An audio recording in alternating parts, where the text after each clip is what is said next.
पहा, water content जे water vapour content आहे एअर मध्ये हे कोणत्याही क्वांटिटीने मोजलं जातं. ऍब्सोल्यूट ह्युमिडिटी, आणि ऍब्सोल्यूट ह्युमिडिटीची डेफिनेशन काय?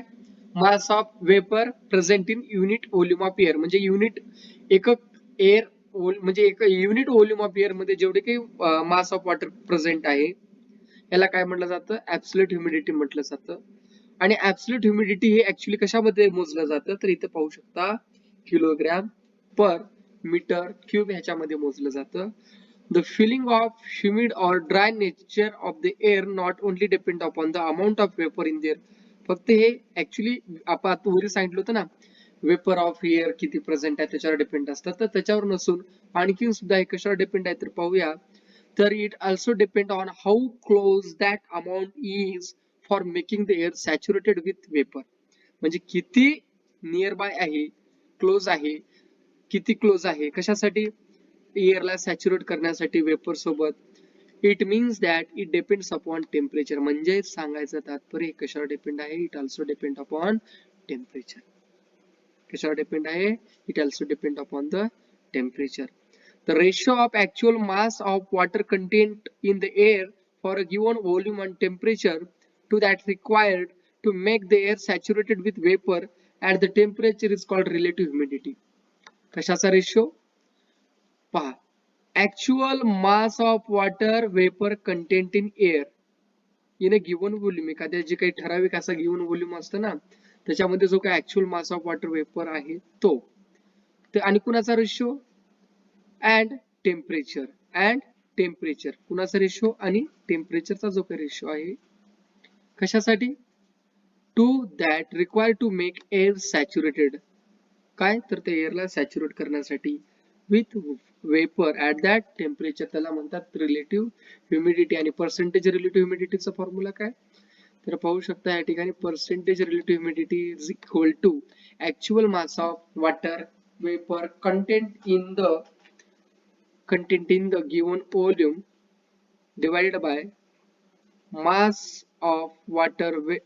of vapor needed to make the air saturated in that volume into 100. Actually it is not asking the examination purpose. The relative humidity at a dew point is 100. Relative humidity dew point ला किती sorry, the relative humidity at dew point ला किती आहे relative humidity? 100%. म्हणजे त्याच्यामध्ये दुसरी saturate होईल का? It is not possible. If the relative humidity is more than 60%, जर समजा रिलेटिव्ह ह्युमिडिटी जर 60% पेक्षा जर जास्ती असेल त्यावेळेस हवा ही कशी असते? नीट लक्ष द्या, एअर हे ह्युमिड असते. If the relative humidity is less than 60%, जर समजा रिलेटिव्ह ह्युमिडिटी जर 60% जर कमी असेल तर हवा ही कशी असते? ड्राय असते. विसरायचं नाही. काय म्हणलं? 100% ला ड्यू पॉइंट बिंदू तयार होतात. रिलेटिव्ह ह्युमिडिटी ड्यू पॉइंटला 100% असते. जर रिलेटिव्ह ह्युमिडिटी जर 60% जास्ती असेल तर ह्युमिड असतात. 60% कमी असेल तर एअर कशी असते? ड्राय असते. आणि विंटर सीझन मध्ये तुम्ही ऑब्झर्व केला असाल की फ्लाइंग प्लेनच्या बॅकला क्लिअर स्काय मध्ये आपल्याला काय दिसतात? व्हाईट ट्रेल दिसतात. का? ऍज द प्लेन फ्लाईज, ज्यावेळेस प्लेन फ्लाय होतं, the vapour released by the aeroplane engine condenses and forms cloud. काय होणार त्यावेळेस? जे काही वेपर्स रिलीज होतात ना ते एरोप्लेनच्या इंजिनच्या माध्यम बाहेर, याचं काय होतं? कंडन्स होतात. Condense means what?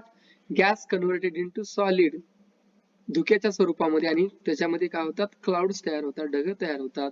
If the surrounding air is having more relative humidity, जर समजा ऍटमॉस्फिअरची रिलेटिव्ह ह्युमिडिटी जर जास्त असेल तर त्यावेळेस it takes a long time for white trail, म्हणजे जी का व्हाईट ट्रेल तयार झाली ना ती डिसअपिअर होण्यासाठी त्याला जास्ती कालावधी लागतो.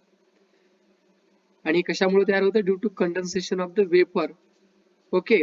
If relative humidity of the surrounding air is less, समजा रिलेटिव्ह ह्युमिडिटी जर लेस असेल तर व्हाईट ट्रेल जे असतात ते कसे होतात? डॉटेड मध्ये तयार होतात, किंवा स्मॉल तयार होतात, किंवा कधी कधी तयारच होत नाही. पहा पुढे. Drop of water can be observed on the outer surface of bottle in the same way If we observe the leaves of plants or grass or window glass of a vehicle in early morning, we see water droplets collected on the surface. काय म्हणले? ह्या ठिकाणी जे काही water droplets असतात हे आपल्याला early मॉर्निंगला एकतर पानावर दिसतात, नाहीतर प्लांट्सवर, ग्रासवर किंवा जे आपले गाडीचे काच असतात ना त्या ठिकाणी आपल्याला आढळून येतात. का आढळून येतात? कारण पहा, आणि हे कधी आढळून येतात? ऍक्च्युली मॅक्झिमम तुम्हाला विंटर सीझन मध्येच आढळून येत असतील. Through these two observation we sense the presence of water vapor present in the atmosphere. याचा पहिला अर्थ काय झाला की atmosphere मध्ये काय प्रेझेंट आहेत? वॉटर वेपर्स प्रेझेंट आहेत. काय प्रेझेंट आहेत रे? Water vapours. When air cools, ज्यावेळेस हवा थंड होते, due to decrease in temperature, काय होतं? टेम्परेचर डिक्रीज झाल्यामुळे ते काय होतात? ती बिकम सॅच्युरेटेड. ते कसे होतात? सॅच्युरेटेड होतात. कुणासोबत सॅच्युरेटेड होतात? वॉटर वेपर सोबत. When air cools due to decrease in temperature, ज्यावेळेस ती काय होती? एअर थंड होते, म्हणजे हवा थंड होते किंवा संपर्कात येते, त्यावेळेस काय होतात? त्याचं टेम्परेचर ऑलरेडी जो आहे टेम्परेचर डिक्रीज झालेला तो डिक्रीज होतो आणि त्यामुळे ते काय होतात? सॅच्युरेटेड होतात वॉटर वेपर सोबत. त्याच्यामुळं जे काही एक्सेस ऑफ वॉटर वेपर असतात ना, एक्सेस ऑफ वॉटर वेपर जे असतात हे कशामध्ये कन्वर्ट होतात? They converted into tiny droplets मध्ये कन्वर्ट होतात. The due point temperature is decided by the amount of vapour in the air. आणि जे काही ड्यू पॉइंट टेम्परेचर आहे कशाने डिसाइड केला जातो? जो काही अमाऊंट ऑफ वॉटर वेपर आहे ना एअर मधला त्याच्यानुसार ते डिसाइड केलं जातं. आता युनिट ऑफ हीट कोणते कोणते? ह्याचा एसआय युनिट आहे जूल. एसआय युनिट काय आहे? जूल. सीजीएस युनिट काय आहे? एसआय युनिट जूल आहे. ओके. आणि सीजी आणि कॅलरी हे काय आहे? त्याचा सीजीएस युनिट आहे. आणि त्याची डेफिनेशन पाहूया. 1 किलो कॅलरी किंवा 1 कॅलरी हीटची definition. The amount of heat necessary to raise temperature of 1 gram of water. काय? जे काही 1 ग्रॅम ऑफ वॉटरची 1 ग्रॅम ऑफ वॉटरला समजा जेवढी काही एनर्जी लागणार आहे त्याचं टेम्परेचर रेज करायला, किती टेम्परेचर रेज करायला?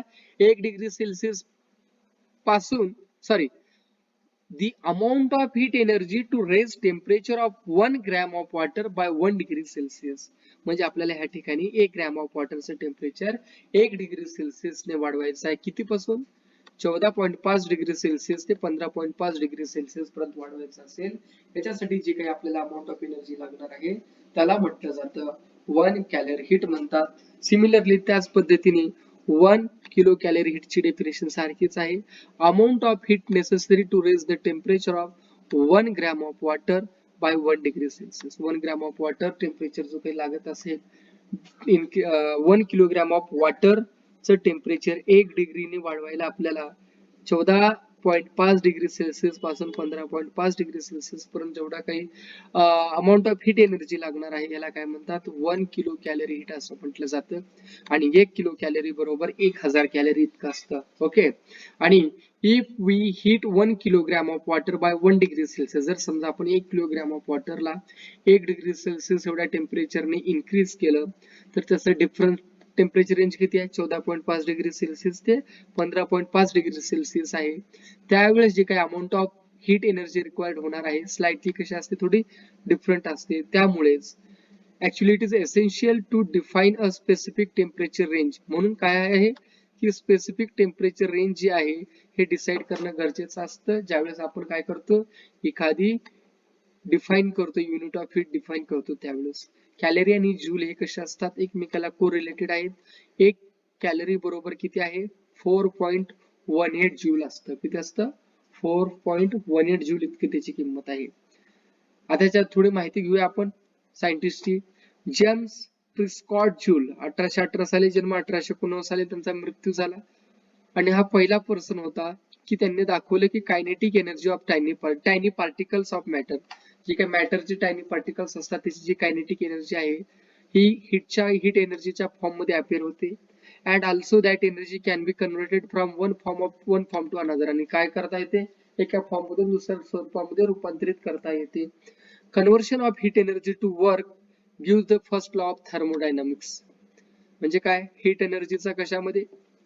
वर्क मध्ये. Conversion of heat energy to work म्हणजे काय? Energy can be converted into different form. हे काय आहे? First law of thermodynamics. आणि हीटचा युनिट काय? जूल आहे. ह्याच्या नावामुळेच त्यांना युनिट पडलं. आणि पुढे जो पाहायचा आपल्याला स्पेसिफिक हीट कॅपॅसिटी. कोणता टॉपिक आहे? स्पेसिफिक हीट कॅपॅसिटी आहे. ओके, पहा स्पेसिफिक हीट कॅपॅसिटी पाहूया आपण. The sphere which absorbs more heat from the water will give more heat to wax. जो स्फेअर, जो गोळा काय करतो, जास्ती अमाऊंट मध्ये हीट ऍब्झॉर्ब करतो पाण्यापासून, तो काय करतो, जास्ती अमाऊंटची हीट देतो कुणाला? वॅक्सला. मोर वॅक्स विल दस melt and the sphere will go deeper. आणि त्यावेळेस जास्ती मेल्ट झाल्यानंतर काय होणार? जेवढा जास्ती हीट गरम असेल तेवढाच तो जो काय स्फेअर, जास्ती गरम जो स्फेअर आहे ना, तो जास्ती डीप मध्ये जाईल. It can be observed that the iron phase goes deepest into the wax. आपल्याला काय दिसून येतं? आयनचा जो स्फेअर आहे या ठिकाणी बघा डीपेस्ट जातो. लीडचा स्फेअर कसा असतो? सर्वात कमी जातो. आणि मीडियम मध्ये कोण आहे? कॉपर आहे. हे काय दाखवतात? This shows that for equal rise in temperature the three spheres absorb different amount of heat. समजा टेम्परेचर जरी सारखा राहिला तर तीन स्फेअर जे आहेत त्यांनी जे काही हीट एनर्जी ऍब्झॉर्ब केली कशी होती? डिफरंट अमाऊंट मध्ये होती. म्हणजेच काय म्हणणं काय झालं यांचं? Property which determines the amount of heat absorb by the sphere is different for three spheres. म्हणजे काय? हे कशावर डिपेंड असतं? प्रॉपर्टी ऑफ दॅट मॅटर, स्फेअरच्या प्रॉपर्टीवर डिपेंड असतं. आणि किती अमाऊंट मध्ये हीट ऍब्झॉर्ब करणार हे त्या मटेरियलच्या प्रॉपर्टीवर डिपेंड असतं. आणि ह्या प्रॉपर्टीला काय म्हटलं जातं? Specific heat capacity. काय म्हणतात त्याला? स्पेसिफिक हीट कॅपॅसिटी म्हटलं जातं. The amount of heat energy required to raise the temperature of unit mass of object by 1 degree Celsius is called the specific heat of that object.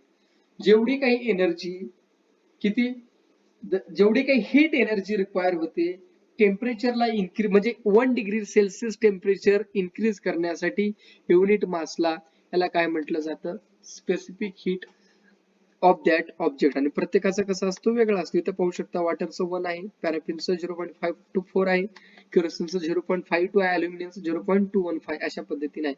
आयनचं different, प्रत्येकाचं या ठिकाणी कसं आहे? डिफरंट आहे. आणि इथं पहा, if specific heat of an object is C. Specific heat कशाने दाखवतात? सी ने. मास ऑफ ऑब्जेक्ट कशाने दाखवतात? एम ने. टेम्परेचर ऑफ ऑब्जेक्ट कशाने दाखवतात? डेल्टा टी ने. किंवा इंथाल्पी सुद्धा म्हटलं जातं ट्रायंगलला, डेल्टा किंवा इंथाल्पी म्हटलं जातं. Delta T degree Celsius. Delta T म्हणजे काय? Change in temperature. The heat energy absorbed by the given, बघा हीट एनर्जी ऍब्झॉर्बचा फॉर्म्युला आपल्याला दिलेला आहे, किती आहे? M into C into delta T. ह्या ठिकाणी सी ची किंमत, सी म्हणजे काय आपण सांगितलं, एम म्हणजे काय असं सांगितलं. आणि temperature of object decreased by delta T किंवा इंथाल्पी टी डिग्री सेल्सिअस, त्यावेळेस heat energy lost by object. हे काय? Heat energy gained by object. आणि हे काय? Heat energy lost by the ऑब्जेक्टचा फॉर्म्युला आहे. आणि हीट एक्सचेंज, आता काय होणार? हॉट ऑब्जेक्ट आणि कोल्ड ऑब्जेक्ट मध्ये या ठिकाणी काय केले जाते? हीट एनर्जी एक्सचेंज केले जाते. If heat is exchanged between hot and cold object the temperature of cold region goes on increasing. जे काही कोल्ड ऑब्जेक्टचं टेम्परेचर असेल तो इन्क्रीज होणार due to gain of energy. आणि जो हॉट ऑब्जेक्ट जो आहे त्याचं टेम्परेचर डिक्रीज होणार due to loss of the energy. Due to what? Loss of the energy. The change in temperature continues till the temperature of both the object attain the same value. हे कधीपर्यंत चालणार आहे? जोपर्यंत hot object आणि cold object ह्या दोघांचं जो काही टेम्परेचर आहे सारखं येणार नाही. ह्या प्रोसेसमध्ये कोल्ड ऑब्जेक्ट काय केलाय? हीट एनर्जी गेन केला. हॉट ऑब्जेक्ट काय केलं? हीट एनर्जी लूज केला. If the system of both the object is isolated, समजा ह्या दोन्ही ऑब्जेक्टची जर सिस्टीम आपण जर आयसोलेट केली, कशापासून? इन्व्हायरमेंट पासून. By keeping inside the heat resistance box. कशामध्ये ठेवलं आपण त्यांना? हीट रेजिस्टंट बॉक्स मध्ये. का? त्यांना कारण आयसोलेट करायचं होतं. कशापासून? इन्व्हायरमेंट पासून. ह्याचा अर्थ काय झाला? ह्याच्यामध्ये एनर्जी काय होत नाही? Energy exchange takes place between the two objects only. म्हणजे बाहेरच्या ऍटमॉस्फेरिक कंडिशनचा त्याच्यावर कोणताही इम्पॅक्ट पडणार नाही अशी कंडिशन आहे. त्यावेळेस no energy can flow from inside the box or come into the box. म्हणजे मधून बाहेर किंवा बाहेरून मध्ये असं काही होणार नाही. आता प्रिन्सिपल ऑफ हीट एक्सचेंज पहा. Heat energy lost by the hot object is equal to heat energy gained by the cold object. हा सिद्धांत आहे. हे काय आहे बघा, box of heat resistant material ह्याच्यामध्ये आपण ठेवलं, त्यावेळेस काय झालं? हीट हॉट ऑब्जेक्ट कडून हीट लूज झाली, कोल्ड कडून गेन झाली. कधी होणार? जोपर्यंत दोघांचं इक्वल होणार नाही तोपर्यंत ते सातत्याने चालत राहणार. Okay. Measurement of specific heat and calorimeter. The specific heat of an object can be measured using mixing method. कोणत्या मेथडने? Mixing method. ह्याच्यासाठी काय केलं जातं? कॅलरीमीटरचा वापर केला जातो. If a hot solid object is put in the water in a calorimeter, heat exchange between the hot object and the water and calorimeter start. This continues till the temperature of solid object, water and calorimeter becomes equal. Same. काय कधीपर्यंत? जोपर्यंत solid object, water आणि कॅलरीमीटर या सर्वांचं temperature सारखं होणार नाही तोपर्यंत हीट एक्सचेंज होत राहणार, इक्वल होणार. Heat lost by the solid object is equal to heat gained by the water in a calorimeter. Heat gained by water in a calorimeter. म्हणजे लूज कोण केलं? Solid object. गेन कोण केलं? कॅलरीमीटर. Gain कोण केलं? अजून पुन्हा heat gained by the कॅलरीमीटर. Okay. Heat gained by water in कॅलरीमीटर हे वॉटर मध्ये असताना heat gained by only कॅलरीमीटर. Hair heat lost bye solid object is equal to mass of solid object into its specific heat into decrease in temperature. आता पुढे पाहूया. Heat gained by the water Q1 is equal to mass of water into its specific heat increase in its temperature. Heat gained by the calorimeter Q2 is equal to mass of calorimeter into its specific heat into increase in its temperature. Heat lost by the hot object is equal to heat gained by the calorimeter, heat gained by the water. That is Q is equal to Q2 plus Q1. Using हे equation वापरून आपण काय करू शकतो? एखाद्या ऑब्जेक्टची किंवा specific heat of water and calorimeter आपण काढू शकतो एखाद्या ऑब्जेक्टची. Okay. The specific heat of solid object आपण काय करू शकतो? Specific heat of water and calorimeter आपण त्या ठिकाणी काढू शकतो. ह्या ठिकाणी तुमचा चॅप्टर संपलेला आहे. थँक्यू.